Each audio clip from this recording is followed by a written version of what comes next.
So I've had my YouTube channel for about a year, so let's talk about it. Currently, while I'm filming this, I have 21 subscribers.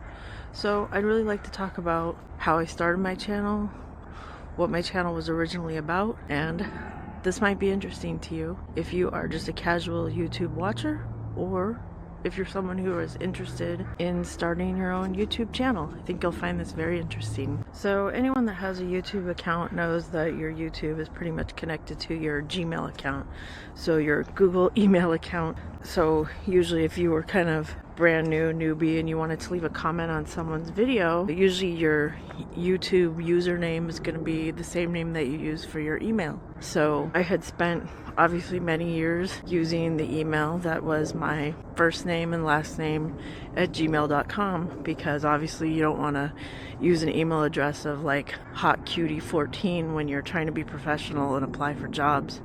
So I use my real name as my email account. But of course, when I started YouTube, for privacy reasons, I didn't want that to be my YouTube name. I wanted my YouTube name to be something about what the channel's about, which is why I chose Car Camp Seattle. So in that case, I ended up having to start a whole new brand new Gmail account, set up a whole new Google account with all the username I wanted to use, so that when I use my account or leave a comment on someone else's video, that it's going to say Car Camp Seattle and not my personal name. And this might seem like a good idea because for privacy reasons, you probably don't want your real name out there either. But let's talk about how that affects your channel. Since I had my Gmail and YouTube account for many, many years and had been watching videos and leaving comments on people's videos, that's typically what you do if you're just a regular YouTube watcher. So when I decided that I wanted to actually maybe start posting videos and become a YouTube creator, the first question is, what am I going to post about? And as I've talked about in a previous video, what I ended up posting was a video of a cat that was my neighbor's cat, and it was just a silly video, and I posted it, and it got a lot of views. It got like over 1,000 views in the very first day. And so I thought, I didn't even like advertise or try to tell people about the YouTube. I just posted it and it got all these views, and that's amazing. And that made me probably falsely think that this is easy. Anyone can just post a video and suddenly their video goes viral overnight. But that's not really how it works. So when it comes to starting a channel, usually they tell you to have a channel niche. Of course, my channel niche is about car camping, sleeping in your car, going on road trips, living in your car full time. And, so obviously I'm not going to post videos about cats because that has nothing to do with what this channel is about. Interestingly, when I post a video about what it's like using the backseat of your car to camp in, that maybe gets 5 views, whereas the video of the cat got over 1,000 views, right? So if you're going to start a channel, you think, well, you're going to need to have an interesting topic. But there is something a little more to it than that, and that's kind of what I want to get into. And that's going to be my number one advice for starting a YouTube channel. If that is what you really want to do, clearly you cannot go back in time. So if I tell you, hey, the best number one advice that I've heard and that I've used and that I've seen to be true is that if you have a channel that is an old channel, or should I say a Gmail account that is old, a couple years old, in my case, my Gmail account was probably over 10 years old. So I can't tell you that having an old account is going to get you more views, when that's basically me telling you, hey, the number one advice I have for you is to start your account 10 years ago. Well, we can't go back in time, can we?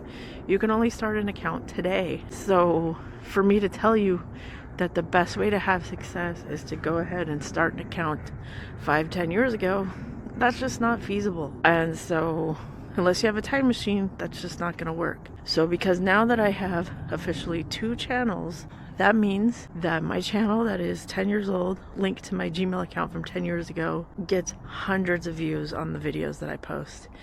The channel that I'm posting to right now, that's less than a year old, gets 5, if I'm lucky, 10 views a video.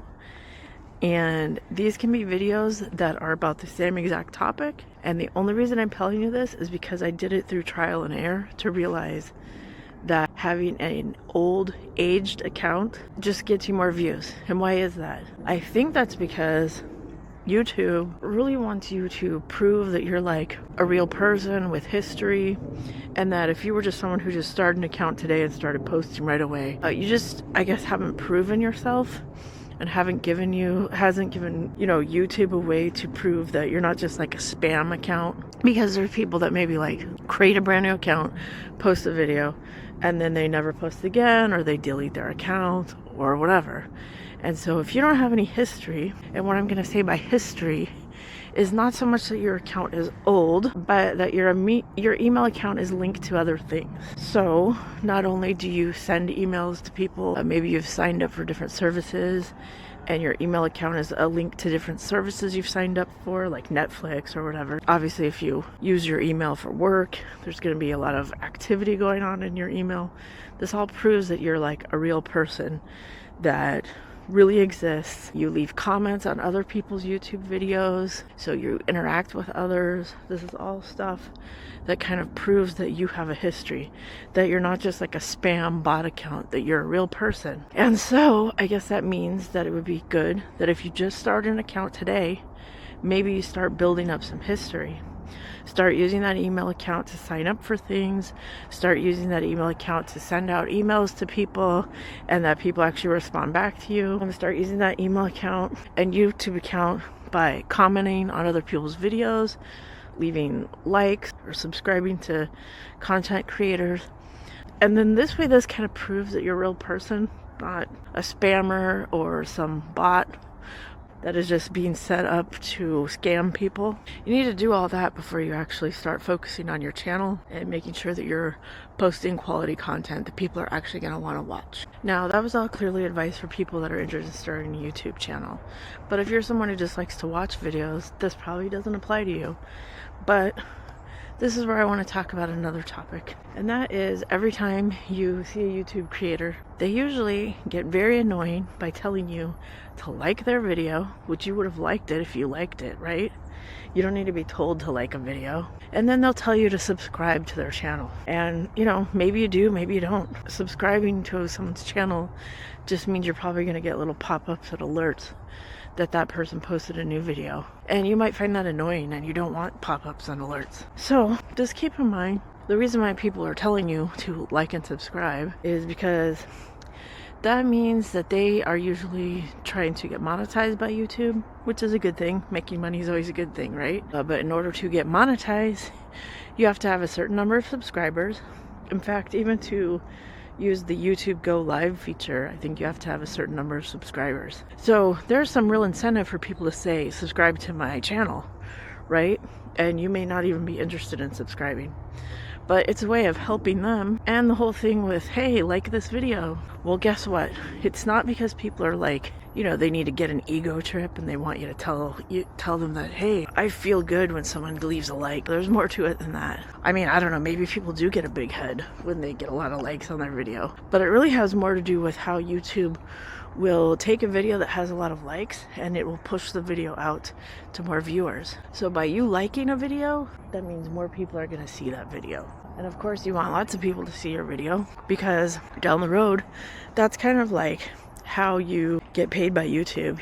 YouTube, I believe, pays people based on how many watch hours they have. And if you make a video that's only like 3 minutes long, you need actual watch hours to start getting paid on YouTube. Meaning you need to start making like hours of video so that people start watching hours of your video.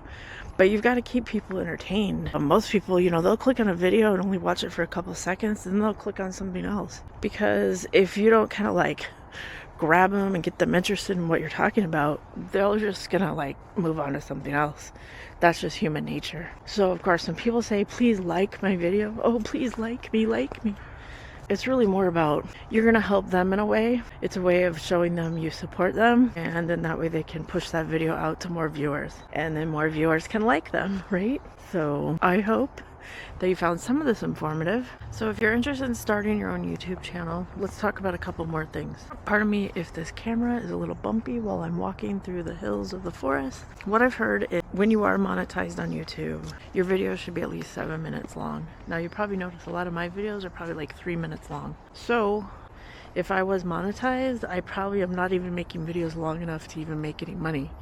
I'm not monetized at the moment, but my advice of course would be is if you're monetized, you should start making longer videos. But some people have even suggested making 20-minute long videos. But you may still watch my video and get shown an ad in the middle of my video, and I have no control over that. YouTube just throws the ads in there. I don't decide what ads get shown, and that's just how it works. And I don't get paid anything off those ads because I'm not monetized. The other thing that we can talk about is if you're interested in posting videos, even if you use Instagram, that's the topic of hashtags.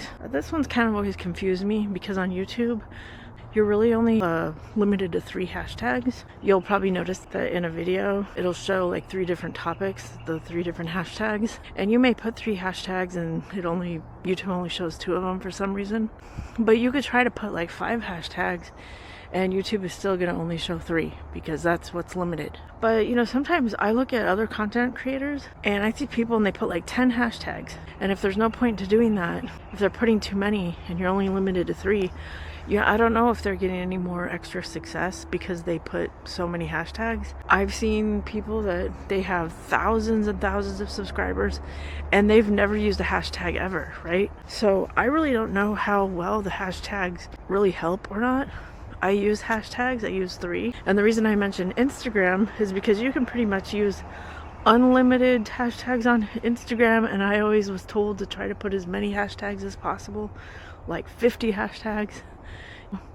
But recently, I guess Instagram, like in their Instagram creator section, said that you should never use more than 5, and that if you use more than 5, like your post won't even get shown to people. And it's like, really? Because I have been using like 30 hashtags on some of my posts on Instagram, so I don't really know what to believe. I'll follow that 5 hashtag rule, but this is where I would kind of like some feedback from some other content creators to tell me what their experience is, if they've had good or bad results with using more or less hashtags, because I'm really curious and I think this is important information for anyone out there that wants to start their own YouTube channel. Okay, so obviously one last note before I wrap up this video. I just want to thank you for watching.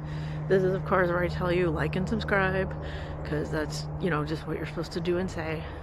Thank you for watching. I am very happy. It's been a year now that I've had this channel, and I'm looking forward to what happens in the next upcoming year. Thank you.